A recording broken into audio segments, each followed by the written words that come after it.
நாங்க வந்து கள்ளிமேட்ல ஃபேன்சி வச்சிருக்கோம். நான் 2 வருஷமா ஃபேன்சி வச்சிருக்கேன். ஒரு வருஷமா போன வருஷம் மார்ச்ல இருந்து இந்த ஆக்கமாவை எனக்கு தெரியும். கடைக்கு வருவா, இப்ப ஜாமான் வாங்குவா. இப்போ 300 ரூபாயா இருந்தா 300 ரூபாய் அப்படி கொடுத்துட்டு போறாள். அப்படி நம்பிக்கையா இருந்தா.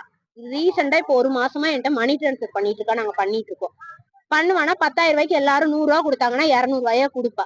போன் ஒரு நாள் வந்து சொன்னா, அக்கா நான் எங்கேயாவது வெளியில இருந்தா நான் போன் பண்ணி சொல்றேன், நீங்க எனக்கு பணத்தை போட்டு விடுங்க, நான் வந்து தந்துறேன். அந்த மாதிரிதான் பணம் போட்டு விட்டோம். போட்டு விட்டதுக்கு அப்புறம் தான் தெரியுது ஒன்னா நம்பர் ஃப்ராடுன்னு. ஒவ்வொருத்தர்ட்டையும் 50,000, 1 லட்சம், 10 லட்சம், 20 லட்சம் இப்படியே வாங்கிட்டு இருக்கா. கடைக்கு வரும்போதெல்லாம் சொல்லும் போதெல்லாம் இவங்கதான் என் சொந்தக்காரங்க, அவங்க அண்ணன், இவங்க தம்பி இப்படியே சொல்லிட்டு இருந்தா. பார்த்தா எங்க அம்மாவுக்கு கரெக்டா அவ பணம் இன்னைக்கு தரேன்னு சொல்றப்ப ஆக்சிடென்ட் ஆயிடுச்சு. அதனால அவளை என்னால பிடிக்க முடியல. அப்ப அவ ஓடி போயிட்டான்னு தெரிஞ்ச உடனே அவங்க இவளோட அண்ணன் யார சொன்னாலும் அவங்கதான் நாங்க போய் பாக்குற மாதிரி இருந்துச்சு. பார்க்க போனா அவர் எனக்கும் இதுக்கும் சம்மந்தம் இல்லைங்கிறாரு. எங்களுக்கு தெரியாதுன்னு சொல்லி சண்டை போட்டதுக்கு அப்புறம் அவர் வந்து அவ இருக்கிற இடத்த சொல்றாரு எங்களுக்கு.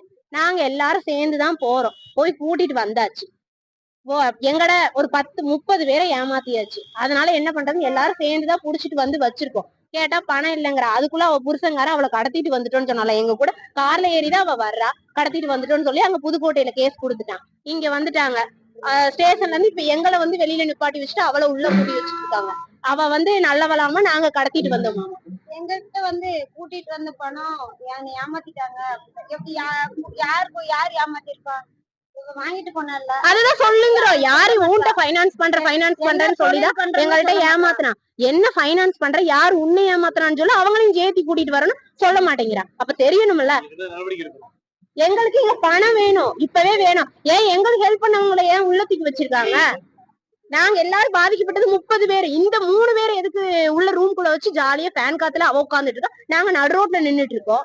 எங்க நிலைமை இப்படித்தான் இருக்கு. மொத்தம் 1.25 லட்சம் இருக்கு. 1.25 கோடி இருக்குங்க. 30 பேரை சேர்த்தோம்னா எல்லாருமே கள்ளிமேடுதான்.